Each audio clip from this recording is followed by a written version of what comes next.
श्री राम राम राम हरे हरे, हरे कृष्ण कृष्ण कृष्ण हरे हरे, हरे राम राम राम हरे हरे, हरे कृष्ण कृष्ण कृष्ण हरे हरे, हरे राम राम राम हरे हरे, हरे कृष्ण कृष्ण कृष्ण हरे हरे।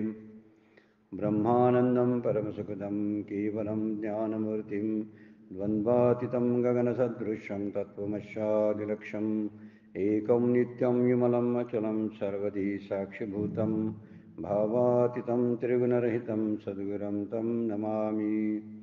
नमामि सद्गुरु शान्तं सच्चिदानन्दविग्रहं पूर्णब्रह्मपरानन्दैशम् आनन्दीवल्लभं सद्गुरु सच्चिदानन्दं केवलं करुणाकरं ज्ञानयोगेश्वरं वन्दे ज्ञानदेवापनापनाम्।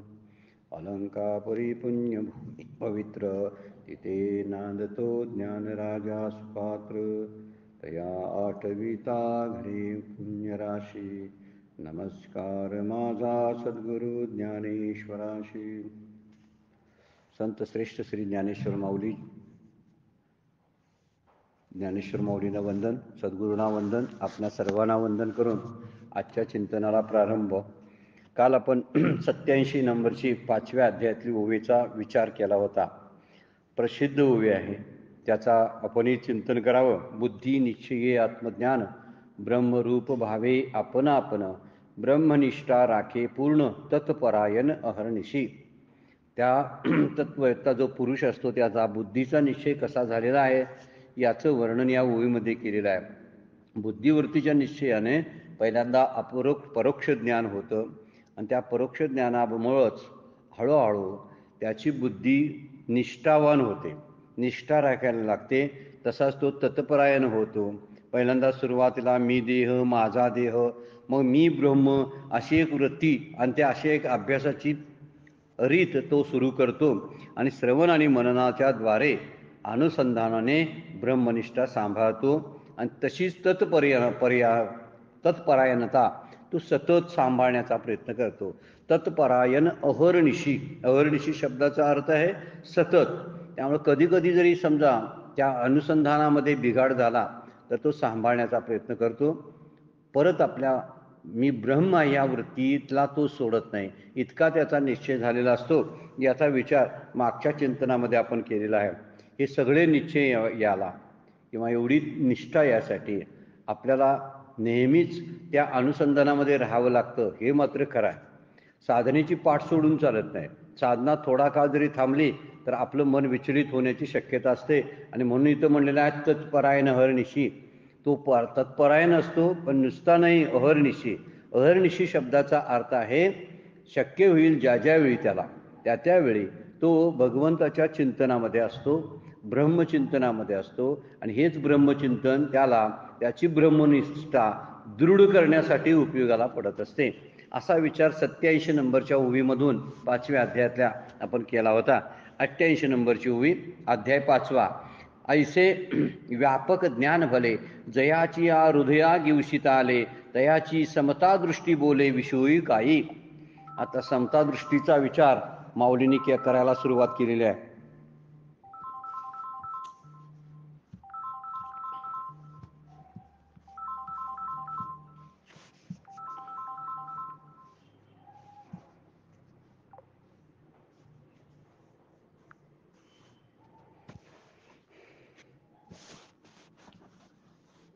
मागच्या या ओवीमधून समतादृष्टी कशी असते याचा विचार आत्ताच्या ओवीमधून माऊली सांगायला लागलेले आहेत.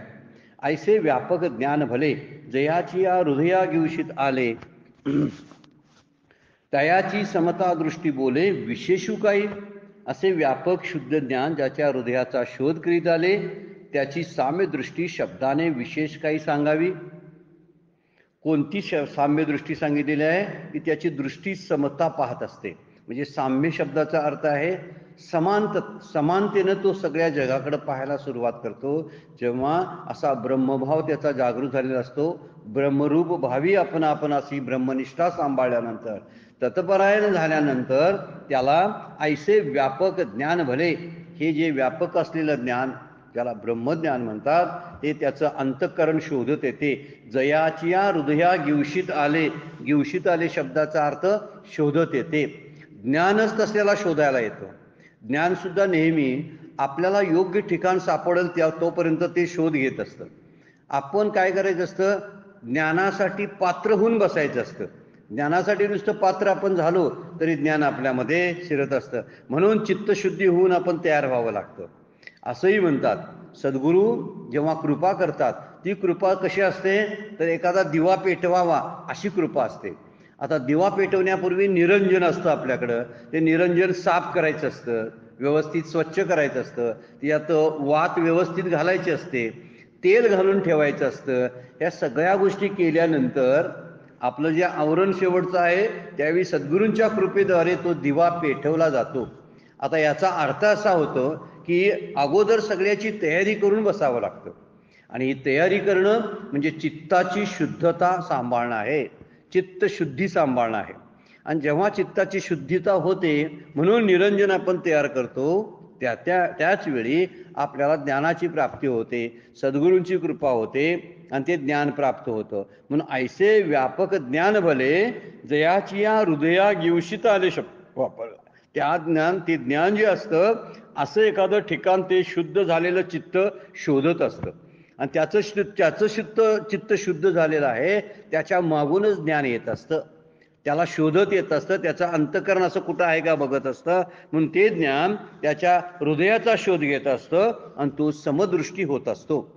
या समदृष्टीचा विचार पुढच्या श्लोकामधून फार छान केलेला आहे, पण आत्ता त्याची सुरुवात माऊली करतात. वास्तविक या श्लोकामध्ये जर विचार केला, 17व्या श्लोकामध्ये भगवद्गीतेच्या, ज्यावरती आत्ता आपण विचार करायला लागलोय, त्यामध्ये गच्छन्ती पुनरावृत्ती ज्ञान निर्धूत कल्मषा हा शब्द वापरलेला आहे. याचा अर्थ त्याचं चित्त शुद्ध झालेलं असतं आणि चित्त शुद्ध झाल्याखेरीज ज्ञान शोधत येत नाही. म्हणून आपण आपलं काय करायचं, आपल्यावरती जबाबदारी आहे की आपण फक्त आपलं चित्त, आपलं अंतःकरण शुद्ध करून घेणं. कशाच्याद्वारे? आपल्या रोजच्या साधनेच्या द्वारे. म्हणून वरती साधना सांगितलेली आहे, ब्रह्मनिष्ठा राखणं, तत्परायण होणं, ब्रह्मरूपाची भावना करत राहणं. ती भावना करायला पाहिजे. मी ब्रह्म आहे, नाही अजून निश्चय झालेला, पण तरीसुद्धा मी ब्रह्म आहे, मी ब्रह्म आहे, मी ब्रह्म आहे असं वाटून घेतलं पाहिजे. पहिल्यांदा ती सवय कशी लावून घ्यावी लागते, अभ्यास म्हणून. नंतर त्यामध्ये काही दिवसानं अप्रोक्ष ज्ञानानंतर त्याला सहजता प्राप्त होत असते. पण तत्पूर्वी मात्र की मी ब्रह्मरूप आहे असा अभ्यासच करावा लागतो, जरी आपण ब्रह्मरूप असा आत्मनिश्चय झालेला नसला तरी सुद्धा. कारण खरंच आपण ब्रह्मरूप असतो. म्हणून अशा ठिकाणी चित्ताची शुद्धता होण्यासाठीच ही ब्रह्मनिष्ठा, तत्परायणता हे 2 शब्द वापरलेले आहेत माऊलीने अगोदर. मुद्दा हा होता की ह्या आता चालूच्या 17व्या श्लोकामध्ये माऊलींनी चित्तशुद्धीबद्दलची माहिती दिलेली आहे. ती म्हणजे कोणती? भगवद्गीतेने दिलेली आहे. ती म्हणजे गच्छन्ती पुनरावृत्ती ज्ञान निर्धूत कल्मषा. असे जो हृदय ज्याचं चित्त शुद्ध झालेलं आहे, अंतःकरण, हृदय शब्दाचा अर्थ आहे अंतःकरण, असं ज्याचं अंतःकरण शुद्ध झालेलं आहे, अशा शुद्ध झालेल्या अंतःकरणाचा शोध घेत ज्ञान येत असतं. ज्ञान उगीच प्राप्त होत नाही. म्हणजे त्याला जन्मता काही शुद्ध असणारे, काही जन्ममुक्त असतात, जन्मताच मुक्त असतात. तो हा वेगळा विचार आहे ज्ञानेश्वर माऊलींसारखे. पण बरेच वेळा 99% साधकांना साधनेच्या द्वारेच आपली चित्तशुद्धी करावी लागते. म्हणून निष्काम कर्मयोगाला पर्याय नाही असं भगवद्गीता शेवटपर्यंत सांगायचं सोडत नाही. ज्ञानेश्वरीने शेवटपर्यंत सांगितलेलं आहे की चित्तशुद्धीला पर्याय दुसरा नाही. त्यामुळे चित्तशुद्धी करणं आपल्या हातातली, आपल्या क्रियेची, आपल्या साधन प्रक्रियेची ती गोष्ट आहे, त्या अखत्यारीतला तो प्रांत आहे. पण आपण तो विचार करत नाही. आपण ब्रह्म आहे हे कळायला चित्तशुद्धीच असावी लागते, त्याशिवाय ते कळत नाही. म्हणून इथं म्हणलेलं आहे, अशा चित्तशुद्धी झालेली जो असतो तो समदृष्टीला प्राप्त होतो. ही समदृष्टी आता पुढच्या श्लोकात सांगणार आहेत. म्हणून तत्पूर्वीच माऊलींनी त्याची प्रस्तावना केलेली आहे. ही प्रस्तावना करताना भगवद्गीतेनं प्रस्तावना फारशी भगवद्गीता प्रस्तावना करत नाही बरं का. पुढच्या श्लोकाशी मागल्या श्लोकाच्या द्वारे प्रस्तावना केलेली फार कमी ठिकाणी भगवद्गीतेमध्ये आढळून येते. पण ज्ञानेश्वर माऊलींचे ज्ञानेश्वरीचं भावार्थ दीपिकेचं एक वैशिष्ट्य आहे की पुढच्या श्लोकाची पुढच्या ओवीची प्रस्तावना अगोदरच्या ओवीमध्ये करून ठेवण्याची एक स्किल जे आहे ते माऊलींनी सगळ्या 9000 ओवीमधून वापरलेलं आहे। इथं तसंच त्याचा अर्थ आहे की जे ज्ञान व्यापक बल आहे, जयाची या हृदया गिवशीत आले तयाची समता दृष्टी बोले विशेष काय, म्हणजे त्याची साम्य दृष्टी ही शब्दाने विशेष काय सांगावी, शब्दानं सांगायची गरज आहे का असं माऊली म्हणतात। ज्याला ज्ञान शोधत येतं आणि असा व्यापक जे ज्ञान असतं ते शोधत येतं हे केव्हा, असं चित्त जे शुद्ध होतं आणि सम व्हायला लागतं। सम म्हणजे सुखदुःखाला समान मानायला लागतं, सगळ्या द्वंद्वाच्या पलीकडे जातं आणि द्वंद्वाच्या पलीकडे गेलेलं जे आहे त्याचा भेद हळूहळू कमी होत आलेला असतो। अशी अभेदतेची जाणीव त्याला व्हायला लागते आणि म्हणून माऊलींचा ओवी आहे, अर्जुना समत्व चित्ताचे ते सार जाण योगाचे, जेथे मन आणि बुद्धीचे ऐक्य अति। जिथं मन आणि बुद्धी ऐक्याला प्राप्त होतात त्या ठिकाणीच चित्ताची शुद्धता आपल्याला बघायला मिळते। मनानं कुणाला जोडून घेतलं पाहिजे, बुद्धीला जोडून घेतलं पाहिजे। मन जर इंद्रियाशी जोडलं गेलं तर आपला ऱ्हास आहे किंवा आपली अधोगती त्यामध्ये आहे, आणि तेच मन जर बुद्धीशी एकरूप झालं ना तर आपली प्रगती आहे, पारमार्थिक दृष्ट्या प्रगती आहे। म्हणून आपली प्रगती जर साधायची असेल तर त्या मनाला काय बोध केला पाहिजे की तू बुद्धीशी एकरूप झालं पाहिजे, कारण त्याचं जुळत असतं। म्हणून अर्जुना समत्व चित्ताचे ते सार जाण योगाचे, जे ते मन आणि बुद्धीचे ऐक्य अथी। माऊलीने मागच्या अध्यायात आपण 4थ्या अध्यायात बघितलंय बघा, तया तेची गिवशित ज्ञान पावे निश्चित। असा कोण जो आहे ना की ज्यानं चित्ताची शुद्धी करून आपल्या घेतलेली आहे निष्काम कर्मयोगाच्या द्वारे, उपासनेच्या द्वारे, नामाच्या द्वारे, साधनेच्या द्वारे, ज्यानं आपल्या चित्ताची शुद्धी करून घेतलेली आहे अशाला ज्ञान शोधत येतं। आपण ज्ञानाला शोधायचं नसतं, कारण ज्ञानाची पात्रता आपल्यामध्ये आहे, आपणच ज्ञानरूप आहोत। फक्त हे समजण्यासाठी चित्ताची शुद्धता लागते, म्हणजे शुद्ध चित्त झाल्याशिवाय समजत नाही। मग ती शुद्धता चित्ताची करण्यासाठी, समता दृष्टी येण्यासाठी माऊली इथं बोलतात की भगवंताचं जे तयाची तेची गिवशित ते ज्ञान पाये निश्चित, त्याला ज्ञानाची प्राप्ती होत असते। ऐसे व्यापक ज्ञान भले जयाच्या हृदया गिवशित आले, माऊली बोलायला लागलेत। त्यांच्या दृष्टीने समता कुठं बाजूला राहत नाही, कारण साम्यत्व झालेलं असतं। म्हणून भक्तांचं अंतःकरण हे भगवंताचा दिवाणखाना आहे, गोंदवलेकर महाराज म्हणतात। भक्ताचं जे अंतःकरण आहे तो भगवंताचा दिवाणखाना। दिवाणखाना म्हणजे आपल्या घराचा हॉल असतो ना, त्याला दिवाणखाना म्हणतात। म्हणजे हॉलमध्ये मालक बसलेला असतो, तसा या दिवाणखान्यामध्ये भगवंत स्थापित होतो। भगवंताला राहायला योग्य जागा कोणती असेल तर आपलं अंतःकरण, आपली बुद्धी आहे। ती बुद्धी कशी, तर शुद्ध असायला पाहिजे, ती तत्परायण असायला पाहिजे, ती ब्रह्मनिष्ठा राखणारी असली पाहिजे। अशी ब्रह्मनिष्ठा राखणारी, तत्परायण होणारी, निश्चयात पद परोक्ष ज्ञानाचा निश्चय करणारी बुद्धी ही शुद्ध झालेली असते। अशा बुद्धीमध्ये परमात्मा राहायला यायला तयार होतो। म्हणून आपली चित्ताची शुद्धी करायला पाहिजे। आपण घरामध्ये पाहुणे जरी यायचे असले तर घर झाडून लुटून घेतो, आपली बेडशीट वगैरे चांगली नवीन नवीन टाकतो, कारण नवीन येणारा पाहुणा आहे तो आपल्या घराला स्वच्छता त्याला बघता आली पाहिजे। म्हणून आता आपल्या हृदयामध्ये भगवंत आहे याची जाणीव किंवा तो यावा असे जर वाटत असेल तर आपलं हृदय म्हणजे अंतःकरण किती शुद्ध करायला पाहिजे बघा।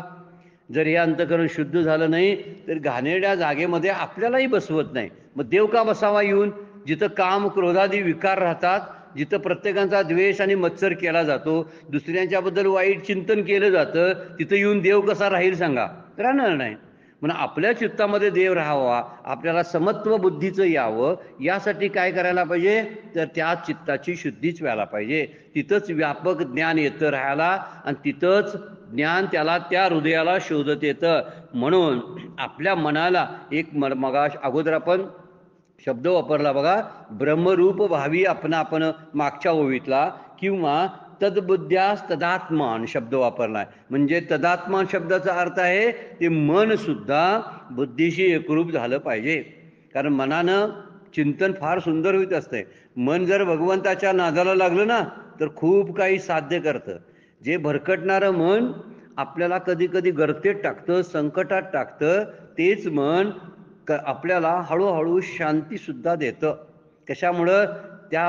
जर ते याचा नाद केला तर. या मनाचे एक निके देखील या गोडीच्या ठया सुखी, म्हणून अनुभव सुखचे कौतुके दावीत जायज, असं माऊली 6व्या अध्यायामध्ये बोलतात. मनाची एक उत्तम गोष्ट कोणती असेल, ते भरकडतं, त्याच्यामध्ये वेगवेगळी चिंतनं असतात, हा त्याच्यातला दोष आहे. पण चांगल्या मनाचं लक्षण कोणतं आहे की चांगलं मन जे असतं तेच भगवंताची प्राप्ती करून द्यायला कारण होत असतं. तेच आपल्या मोक्षाला कारण. मन एवं मनुष्यानां बंध मोक्ष, 2 शब्द वापरलेला आहे बघा. मन हे दोन्हीला एवं शब्द वापरलेला आहे. बंध आणि मोक्षाला कारण आहे. जे शुद्ध मन असतं ते मोक्षाला कारण असतं, अशुद्ध मन असतं ते बंधनाला कारणीभूत असतं. आणि इथं तरी म्हणतात त्या मनाला म्हणजे अंतःकरणाला शोधत ते ज्ञान येत असतं. आता मन शुद्ध पाहिजे ना, म्हणून तुकोबा सुद्धा म्हणतात माझ्या मना लागो छंद एक गोविंदाचा छंद माझ्या मनाला लागला पाहिजे. आणि गोविंदाचा छंद लागला की आपोआप चित्त शुद्ध होतं. म्हणून माझा मनरूपी मोगरा असा एक शब्द आहे तुकाराम महाराजांचा. माझा हा मनरूपी मोगऱ्याचं फूल आहे. हे मन मोगरा हे माझ्या देवाला म्हणजे विठ्ठलाला अर्पण करावा, म्हणजे मी काय होईल की सगळ्या संसाराच्या बंधनातून मी मुक्त होईल. असं एक माऊली तुकोबांचा अभंग आहे बघा. महाराज काय बोलतात बघा, मन हा मोगरा अर्पुनी ईश्वरा पुनरपी संसारा येणे नाही. आणि इथं काय म्हणतात ज्ञान निर्दूत गच्छंती अपुनरावृत्ती, म्हणजे पुन्हा जन्माला येत नाही. आणि इथंही म्हणतात तेच केव्हा, जर ते मन शुद्ध झालं तर. शुद्ध झालेलं मन, तेच मन जर भगवंताला अर्पण केलं म्हणजे भगवंताशी एकरूप केलं तर तेच मन आपल्याला जन्म मरणाच्या येजाऱ्या बंद करतं. म्हणून मन हा मोगरा अर्पुनी ईश्वरा पुनरपी संसारा येणे नाही. पुन्हा संसाराला यायचं बंद होतं. आणि असं बंद होणं हे मनावर अवलंबून असतं. म्हणून त्यांना चिंतन कसं केलं पाहिजे. पंचदशी ग्रंथामध्ये वर्णन आहे बघा, श्लोक आहे, तत्चिंतनम तत्कथनम अन्यन्य तत्प्रबोधनम. 3 शब्द वापरलेले आहेत. काय म्हणतात? तत्चिंतनम, त्याचं चिंतन करावं. तत्कथनम, त्याचंच कथन म्हणजे इतरांना सांगावं. कशाबद्दल? वेदांताबद्दल, परमार्थाबद्दल, भक्तीबद्दल. भक्तीचं चिंतन करावं, नामाचं चिंतन करावं, नामाची महती इतरांना सांगावी. आणि त्याच्यावर अन्योन्यम तत्प्रबोधनम, इतरांना त्याचं प्रबोधन करावं, म्हणजे सतत अनुसंधान सांभाळावं, इतराशी त्याच्यावरती चर्चा करावी, बोलावी आणि इतरांना त्याचं प्रबोधन करावं. ह्या 3 गोष्टी ज्याला जमतात ना त्याचं चिंतन सतत अव्याहतपणे चालू असतं. त्यालाच यामध्ये शब्द वापरलेला आहे तन्निष्ठा आणि तत्परायणा. हे 2 शब्द जे श्लोकामध्ये वापरलेत ना त्या दृष्टीनं वापरलेले आहेत. असं अनुसंधान सांभाळता येतं. तत्चिंतनम, त्याचं चिंतन करावं. तत्कथनम, त्याशी इतरावर त्याच्याशीच बोलावं. आणि पुढे म्हणतात अन्योन्य, म्हणजे इतरांशी इतरांना त्याचं प्रबोधन करावं. प्रबोधन म्हणजे उपदेश करावा लोकांना, नामाबद्दल, भक्तीबद्दल, वेदांत शास्त्राबद्दलचा उपदेश लोकांना करावा. देव कसा आहे याच्याबद्दल सांगावं. या कशासाठी सांगायचं? तर आपलं चिंतन दृढ व्हावं म्हणून. दुसरे काय सुधारतात की नाही याचा फारसा विचार आपण करू नये. कारण जगातले कुठल्याच माणसांना सुधारता आलेलं नाही कुणालाही. रामकृष्णादी अवतार होऊन गेले, ज्ञानोबा तुकोबरावांसारखे मोठे संत होऊन गेले, त्यांना अजून जगाला समजावायला किंवा जगाला सुधारायला जमलं नाही. मग आम्ही कशी सुधारणार आहे? ती सुधारायची नाहीत, ती सुधारणार नाहीत, ती सुधारणार नाहीतच. त्यांना आपल्या पद्धतीनं मार्गदर्शन करावं आणि सोडून द्यावं. ती सुधारणार अशी अपेक्षा मात्र कधी ठेवू नये. कारण संतांना सुधारायला जमलं नाही, ती काय आपल्यासारख्या सामान्यांना काय लोक सुधारतील? मग आपल्यावर काय खरी जबाबदारी येऊन पडते बघा, की जर ते ज्ञानाची प्राप्ती आपली व्हायची असेल आपण आपल्याला सुधारावं. दुसऱ्याला सुधारण्याच्या मार्गाला लागू नये. फारसं कुणी मार्गदर्शन विचारलं तर जरूर करावं, पण खरं गोष्ट आहे ना आपल्यावर सगळे प्रयोग करावे, आपल्याला सुधारणा करावी आपल्यामध्ये. कारण आपल्यावर आपला अधिकार चालतो, इतरांच्यावर चालत नाही. आपण आपल्याला काही सांगू शकतो. म्हणून माऊलींनी या ओवीमध्ये बोलतात, ऐशे व्यापक ज्ञान भले जयाची या हृदया गिवसिता आले तयाची समता दृष्टी बोले विशेषू काही. त्यात विशेष काय आहे, त्याच्याकडे समता दृष्टी प्राप्त झालेली असते. आणि पुढे बघा, आणि त्यांची स्थिती कशी होते बघा. एक आपण पैची जैसे ते देखती विश्व तैसे हे बोलणे कायसे नवल येतं. आता दुसऱ्या ओळीमध्ये 89 नंबरच्या ओळीमध्ये बोलतात बघा, एक आपल्याला जसे ब्रह्म मानतात तसे ते विश्व देखील ब्रह्मच आहे असं पाहतात. केवढी दृष्टी बदललेली असते बघा त्यांची. या विषयातील बोलणे आश्चर्य मानण्यासारखे काय आहे. यात कसलं आश्चर्य. ज्यांच्याकडे ज्ञान शोधत येतं अंतकरणाला त्यांना समतादृष्टी प्राप्त झाली आणि जसे ते आपण स्वतः ब्रह्मरूप आहेत असं त्यांना अनुभव येतो. तसंच आपल्याला ब्रह्म मानतात तसं विश्व देखील ब्रह्मच आहे असं त्यांची निश्चय असा झालेला असतो. ही अवघड गोष्ट आहे. मात्र जे ब्रह्मरूप झालेले आहेत ना, सत्पुरुष जे होऊन गेले, म्हणजे ज्ञानेश्वर महाराजांसारखे, तुकोबांसारखे, नामदेवरायांसारखे जे संत होऊन गेले, खूप संतांची मांदियाळी आहे आपल्याकडं. पण यातल्या सगळ्या संतांनी अशी ब्रह्मदृष्टी प्राप्त करून घेतली होती. त्यामुळं जगभर त्यांना सगळं जग ब्रह्ममय वाटत होतं. ब्रह्ममय, विठ्ठलमय वाटत होतं. म्हणजे सगळं परब्रह्म आहे. आपण आहोत तसेच ते जगाकडे पाहतात. जसं आपल्याला आतमध्ये वाटतं तसंच ते जगाकडे पाहतात. साधी दृष्टी आहे. ज्या माणसाला इतरांच्या बद्दल प्रेम नसतं ती माणसं तशाच दृष्टीने इतरांच्याकडे पाहतात. त्यांना वाटते त्यांना पण आमच्याविषयी प्रेम नाही वाटते, कारण त्यांचं प्रेम इतरांविषयी नसतं. चांगली बुद्धी इतरांविषयी ज्यांची नाही त्यांना वाटते दुसरे लोक पण आमच्यासारखेच आहेत वाटते. खरंच आहे, ते तसंच वाटत असतंय. राक्षसाला सगळे राक्षसच दिसत असतात आणि सज्जनाला सगळे सज्जनच दिसत असतात. त्यामुळं कबीर महाराजांचा दोहा आहे बघा, मी वाईट बघायला बाहेर पडलो, वाईट कुठे भेटते काय. बुरा जो देखणे मै चला बुरा न मिला न कोय असं म्हणतात. ते एक सुद्धा चुकीची व्यक्ती मला कोण भेटली नाही म्हणतात. सगळे चांगलेच दिसत होते. आता त्यांना का चांगलं दिसत होतं, तर त्यांची दृष्टी चांगली झाली होती, अंतकरण शुद्ध झालेलं होतं. म्हणजे जे अंतकरण ज्ञानाला पात्र झालेलं आहे असं शुद्ध अंतकरण होतं. अशा शुद्ध अंतकरणाला सगळं शुद्धच दिसणार ना. त्यामुळे बरीचशी चांगली माणसं असतात ना, त्यांना समोरची व्यक्ती पण चांगली वाटतात, म्हणून ती फसली जातात बघा. त्याला कारण आहे, अशाच लोकांना ती फसवत असतात. कारण त्यांना वाटतं हे माझ्यासारखेच आहेत, मग यांना काहीतरी गुपित सांगावं. पण हे गुपित सांगितलेलं आपल्याजवळ ठेवतीलच असं नाही, दुसऱ्याला सांगण्याची शक्यता असते. ते आपल्यावरून कल्पना करत असतात. पण धोका असतो. आपल्यासारखे सगळेच भेटतात असं नाही. संतांच्या बाबतीमध्ये मात्र ते स्वतःला ब्रह्मरूप मानतात आणि त्यांना दिसतं सुद्धा ब्रह्म सगळीकडं. जगामध्ये ब्रह्म दिशे उघडे, मुक्ताबाईंचा अभंग आहे. उघडं ब्रह्म म्हणजे जग. त्या जगामध्ये ब्रह्मत्व पाहतात. ते जग सगळं ईश्वरांमय आहे असं त्यांना वाटत असतं. म्हणजे रामेश्वरला काशीतून ते पाण्याची कावड घेऊन जाताना नाथ महाराज जेव्हा जात होते ना, तेव्हा रस्त्यात एवढं पाणी मौल्यवान आणि ते रामेश्वराला व्हायचं आहे. पण वाटेत दिसणाऱ्या तहानलेल्या गाढवांची तहान भागवण्यासाठी उन्हात पडलं तडपडत असलेल्या गाढवाला पाणी घातलं. कारण त्यांना ते गाढव दिसलं नाही. त्यांना वाटलं तो रामेश्वर आहे. ज्या रामेश्वरला मी आता पाणी घालायला निघालोय तो रामेश्वर इकडं जवळ आला असं त्यांना वाटलं. किती त्यांची दृष्टी बदललेली असते बघा. आणि त्यामुळं बदललेली दृष्टी हे ब्रह्मत्व त्यांना दिसत असतं. म्हणजे जगामध्ये सगळीकडं तुका म्हणे जे जे भेटे ते ते वाटे मी ऐशे.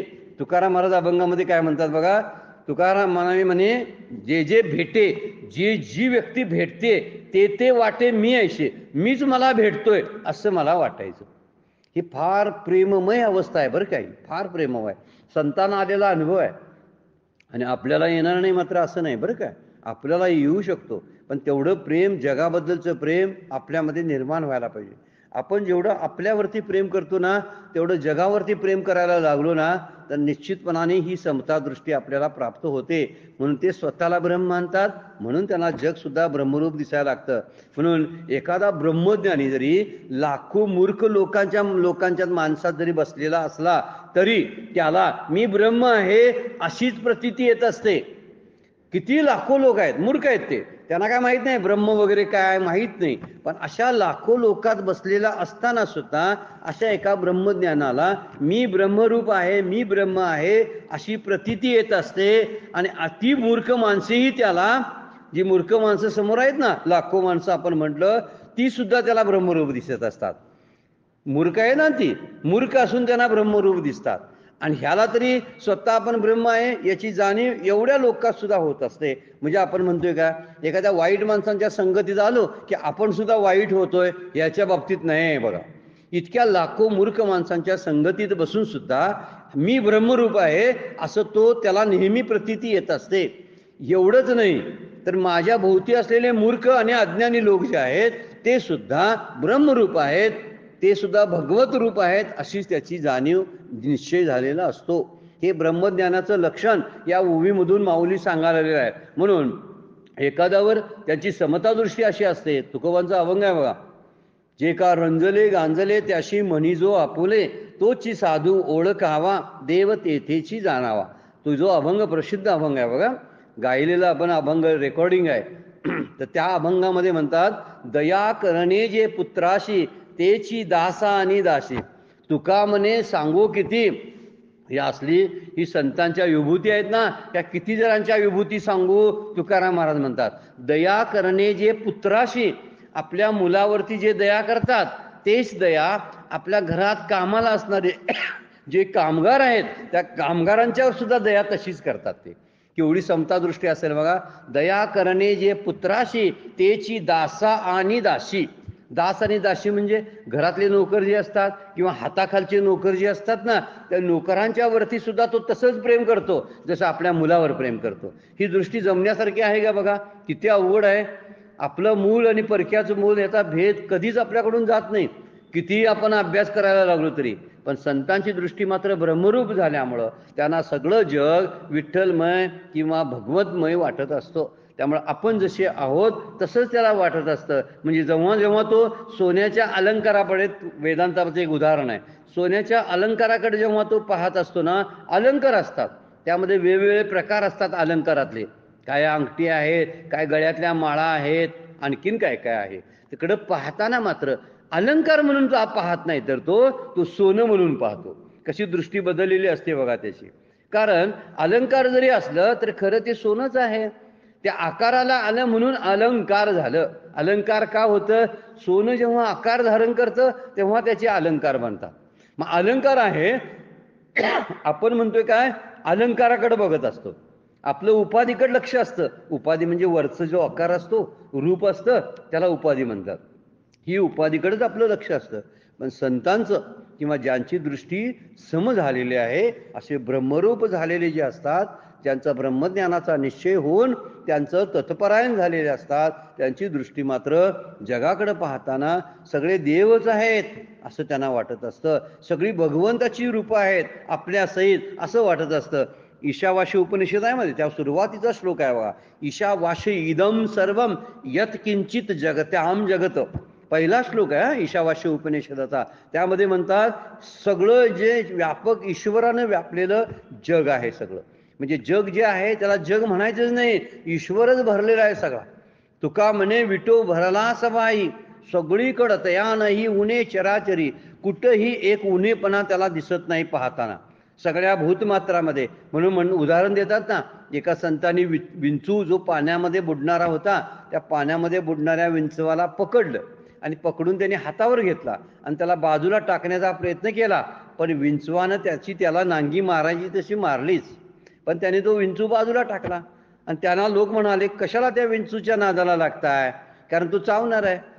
ते संत बोलतात त्याची चावणं हा त्याचा स्वभाव आहे आणि त्याला वाचवणं, मरणाऱ्याला वाचवणं हा माझा स्वभाव आहे. कसं सांगतात बघा, म्हणजे ज्यानं त्यानं आपल्या स्वभाव धर्मानुसार कसे वागतात बघा. ते म्हणतात मला माझ्या मनात वाटतं की तो मरू नये म्हणून मी त्याला वाचवण्याचा प्रयत्न केला.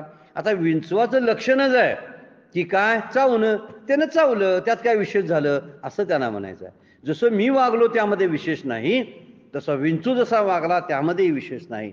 पण बरेच वेळाने तुकाराम महाराज म्हणतात की ही जरी सगळी ब्रह्मरूप असली तरी त्यामध्ये भेद ठेवावाच लागतो. पुढच्या श्लोकामध्ये आपण पाहणार आहोत.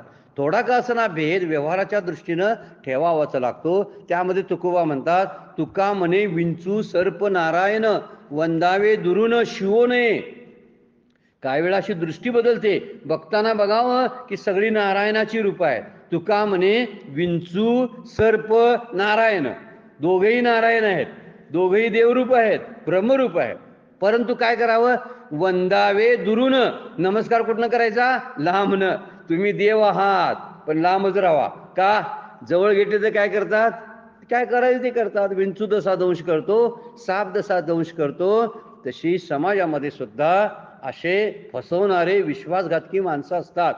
मग ती देव आहेत की नाही, आहेत. पण संत काय सांगतात, तुकोबा काय म्हणतात, आहेत देव, तुमच्या मनात ठेवा ते देव आहेत.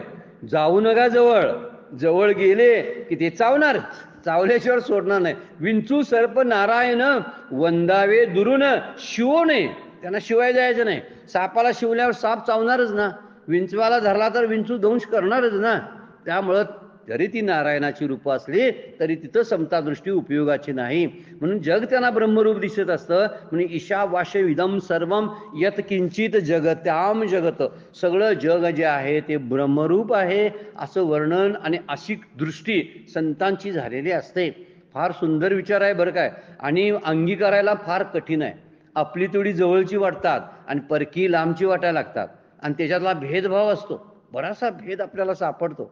वाढताना सुद्धा, जेवायला वाढताना पंक्तीत असं काही काही उदाहरण दिलेलं आहे संतांनी, शास्त्रामध्ये उदाहरण दिलेलं आहे की ज्यावेळी परमपूज्य मंदातही त्या उदाहरण देतात, अजूनही देतात. तर ते म्हणतात, वाढायला गेले तर तिचा नवरा, त्या जी वाढायला आहे ना ती बाई, तिचा नवरा पण त्या पंक्तीत बसलेला असतो. तर ते म्हणतात, त्या बाईचा नवरा कशावरून ओळखावा की हा तिचाच नवरा आहे, तर जेव्हा ती तूप वाढत असते तेव्हा डबल वाढते ना, त्यावेळी ओळखायचं की हा तिचा नवरा आहे. पंक्तीतला भेद कसा दिसतो बघा, की पंगत वाढत असताना सुद्धा लक्ष येतं हे जवळचं आहे, तिथं भेद लगेच असतो. आणि संतांचा तरी सगळा भेद गेलेला असतो. कसे वागत असतील बघा ते आपल्यासमोर. आता उदाहरण जर जिवंत बघायचं असेल तर परमपूज्य काकांचं उदाहरण आहे. एकदा सामान्यातल्या सामान्य वारकरी सुद्धा त्यांना केव्हाही भेटू शकतो, त्यांच्याशी बोलू शकतो. अगदी उच्च पदावर असणारे लोक सुद्धा त्यांना भेटतात. तसे सामान्यातला सामान्य वारकरी सुद्धा तेवढ्याच आदरानं ते त्याच्याशी बोलतात. ही केवढी समता दृष्टी आहे बघा. म्हणून इथं माऊली म्हणतात, एक आपण पेची जैसे, आपल्यासारखंच जे देखती विश्व तैसे, सगळं जग त्यांना आपल्यासारखंच दिसत असतं. हे बोलणे कायसे नवल येतं, हे बोलायला कशाला पाहिजे, हे बोलायची काही गरज नाही. आता पुढे 91, 92, 90, 91, 92 ह्या 3 ओव्या ज्या ना दृष्टांताच्या आहेत बघा. दृष्टांत कशी दिल्यात बघा. परी दैव जैसे कौतिके कहीच दैन्य न देखे, का विवेकू हा नोळके भ्रांती ते जेवी. कुठलं एक उदाहरण दिले बघा. भाग्य जे असतं ते चेष्टेने देखील दारिद्र्याला कधी पाहत नाही. एखादा भाग्यवान पुरुष आहे ना, त्याच्या वाट्याला दारिद्र्य कधीच येत नाही, तो भाग्यवानच राहतो. हे भाग्य जसं दारिद्र्याला पाहत नाही, किंवा आरोप आणि अधिष्ठान या 2 पदार्थाचे भेद ज्ञान भ्रमाला जसे ओळखत नाही, म्हणजे विवेक जो झालेला असतो ना, आत्मविवेक, खरं खोटं, चांगलं वाईट, असा विवेक जो असतो ना, तो भ्रांती त्याच्या जवळ सुद्धा येत नाही. ज्याच्यामध्ये विवेक आतमध्ये आलेला आहे, विचार शिरला, त्या विचारानं त्याला भ्रांती होत नाही. म्हणजे अज्ञान, मोह त्याला त्याच्यावरती प्रभाव टाकू शकत नाही. का टाकेल, माऊली म्हणतात, विवेकू हा नोळके भ्रांती ती जीवी. जसा विचार भ्रांती विचाराच्या जवळ जात नाही, किंवा भाग्य दारिद्र्य भाग्याच्या जवळ जात नाही. भाग्यवान असतात तिथं दारिद्र्य जात नाही, आणि जिथं विवेक असतो तिथं मोह जात नाही. जसा जात नाही तसाच त्यांच्या जवळ काय होत नाही, की दृष्टी जी आहे त्यांची वाईट होत नाही. म्हणून भाग्य दारिद्र्याला ओळखत नाही आणि विवेक भ्रांतीला ओळखत नाही. एक दृष्टांत. नंबर 2 दृष्टांत बघा. ना तरी अंधकाराची वाणी जैसा सूर्य न देखे स्वप्नी. स्वप्नात सुद्धा सूर्याला अंधाराचं स्वप्न कधी पडत असेल का? कधीच पडणार नाही. माऊली बोलतात, काय म्हणतात, सूर्य जसा अंधकाराचे स्वरूप स्वप्नात देखील पाहत नाही. आणि तिसरा दृष्टांत बघा. अमृत न ऐके आणि मृत्यू कथा. आणि अमृत जे असतं, ज्यानं मेलेला माणूस सुद्धा जिवंत होतो, त्यानं मृत्यूची कथा कधी ऐकली असेल का? नाही. त्याला मृत्यू ठाऊक आहे का? जसा ठाऊक नाही म्हणजे अमृताला मरण ठाऊक नाही, सूर्याला अंधार ठाऊक नाही. जिथं विचार असतो तिथं भ्रांती नसते, आणि जिथं भाग्य असतं तिथं दारिद्र्य नसतं. फार सुंदर आहे. वास्तविक दृष्टांत दिलेत, पण व्यवहार सुधारण्यासाठी आहेत बघा. आपला व्यवहार सुधारतो म्हणजे सूर्य, अंधार विरुद्धार्थी शब्द वापरलेत बघा. विवेक, भ्रांती विरुद्धार्थी शब्द, भाग्य, दारिद्र्य विरुद्धार्थी शब्द वापरल्यात. आणि विरोधार्थी शब्द वापरून सुद्धा माऊलींनी दृष्टांताच्या द्वारे सिद्धांत पटवून देण्याचा प्रयत्न केलेला आहे. ते म्हणतात, नातरी अंधकाराची वाणी, वाणी म्हणजे बोलणं, जैसा सूर्य न देखे स्वप्नी, अमृत नायके कानी मृत्यू कथा. जसं अमृत मृत्यूची कथा ऐकत नाही, किंवा सूर्य अंधकाराला स्वप्नात सुद्धा जाणत नाही, तसं हे असो संतापू कैसा चंद्र न स्मरे जैसा. आता चंद्राचा एक दृष्टांत दिलेला आहे बघा. आता एकच दृष्टांत असा, उष्णता कशी ती चंद्राला आठवतच नाही, तसे ज्ञानी या भूतात भेद कल्पना जाणत नाहीत. म्हणजे एवढी अभेद दृष्टी त्यांना प्राप्त झालेली असते. म्हणजे ज्ञानी माणसांना अभेद कसा ओळखत नाही, त्यांच्या जवळ सुद्धा जात नाही. भेद जो आहे तो ज्ञानी माणसांच्या जवळ सुद्धा जात नाही. एवढी भिन्नता त्यांना प्राप्त झालेली असते, किंवा ते इतके ब्रह्मरूप झालेले असतात, जग त्यांना सगळं ब्रह्मरूप दिसत असतं, असा त्याचा अर्थ सांगितलेला आहे. त्यामुळं वर्णन करताना माऊलींनी जे दृष्टांत दिलेले आहेत ते दृष्टांत सुद्धा फार सुंदर आहेत. एखाद्या भाग्यवान पुरुषाच्या वाट्याला दारिद्र्य कधी जात नाही, कारण ते घाबरतं त्याला. तसंच विवेक ज्या ठिकाणी आहे तिथं मूर्खपणा कधी येणार नाही, अज्ञान कधी थांबणारच नाही, लगेच अज्ञान पळून जातं. किंवा जिथं सूर्य असतो तिथं अंधार पळून जातो, अंधार तिथं थांबत नाही. जिथं अमृत असतं तिथं मरण पळून जातं, मरण थांबत नाही. जिथं चंद्र असतो तिथं उष्णता थांबत नाही, कारण चंद्र कसा आहे, शीतल आहे, आणि चंद्राची उष्णता शीतल असते. त्यामुळे जसे हे तिघे 4-5 दृष्टांत दिलेत बघा, जसे ओळखत नाहीत तसे ज्ञानी जे असतात ते ज्ञानी अजिबात त्यांना ओळखत नाहीत. कशाला? भेदाला ओळखत नाहीत. वर्णन करताना माऊलींनी जे दृष्टांत दिले ते चपखल दृष्टांत दिलेले आहेत बघा. म्हणून या चारही ओवीमधून म्हणजे 90, 91 आणि 92 ह्या तिन्ही ओव्या ज्या आहेत त्या तिन्ही ओव्या दृष्टांताद्वारे संतांचं अभेदत्व दृष्टी, जे अभेद दृष्टी जी आहे, जो ब्रह्मभाव आहे, ब्रह्मदृष्टी जशी प्राप्त झालेली असते त्या ब्रह्मदृष्टीचं वर्णन करणारे तिन्ही ओव्या आहेत. आणि त्यासाठी वरती त्यासाठी सिद्धांताच्या ओव्या दिल्यात. त्या 2-3 सिद्धांताच्या ओव्या आहेत आणि 2-3 दृष्टांताच्या ओव्या आहेत. ब्रह्मनिश्चये आत्मज्ञान, ब्रह्मरूप भावी आपण आपण, ब्रह्मनिष्ठा राखे पूर्ण, तत्परायण अहर्निशी. ऐसे व्यापक ज्ञान भले, जयाची या हृदया गिवशित आले, तयाची समता दृष्टी बोले विशेषू काय. त्यांना ज्ञान शोधत येतं की एक आपण पेची जैसे, ते देखती विश्व तैसे, हे बोलणे कायसे नवल येतं. इथं नवलच नाही, इतका या सिद्धांताच्या ओव्या सांगितल्यानंतर परत दृष्टांताच्या ओव्या माऊली वापरतात. आणि त्यामध्ये म्हणतात की परिदैव जैसे कौतिके, कहीच दैन न देखे, हा विवेकू हा नोळके, भ्रांतीची जेवी. शहाण्या माणसाला मूर्ख माणसं भेटत नाहीत, कारण शहाण्या माणसाचा संग हा शहाण्याशीच असतो. हा मुद्दा त्यामध्ये सांगायचा आहे माऊलींना. सूर्याजवळ अंधकार थांबत नाही आणि भ्रांतीजवळ, विवेकाजवळ भ्रांती थांबत नाही. किती सुंदर वर्णन केलेलं आहे बघा. किंवा अमृताजवळ मरण थांबत नाही आणि चंद्राजवळ उष्णता थांबत नाही, तसं ह्यांच्या पुढं भेद दृष्टी थांबत नाही. इतकी अभेदता त्यांना प्राप्त झालेली असते. फार सुंदर श्लोकाचं वर्णन माऊलीने आपल्या भाषेमध्ये जे केलंय त्याला वेगळी तोडच नाही. काय म्हणतात? तद्बुद्ध्या तदात्मानं तन्निष्ठास्तत्परायणा, अशी 4 गोष्टी सांगितल्या. गच्छन्ती आ पुनरावृत्ती ज्ञाननिर्धूत कल्मषा. अशी शुद्ध दृष्टी ज्यांची होते, शुद्ध चित्तानं होते, चित्त शुद्ध झाले की चित्त दृष्टी सुद्धा शुद्ध होते, आणि ती दृष्टी ब्रह्माचा म्हणजे ईश्वराचा वेध घेण्याची पात्रता त्याच्यामध्ये असते. म्हणून जगाला ते ब्रह्मरूपतेनं पाहतात. आपल्याला सुद्धा अशी दृष्टी माऊलीने जी सुचवलेली आहे, ही दृष्टी अभेद दृष्टी आपल्याला सुद्धा आपल्यामध्ये येण्यासाठी कोणता उपाय सांगितलेला आहे? बुद्धीनं आत्मज्ञानाचा, परोक्ष ज्ञानाचा एकदा निश्चय करावा. तसंच त्या बुद्धीनं मी ब्रह्म आहे अशा बुद्धीला वेड लावलं पाहिजे आपण साधनेच्या द्वारे.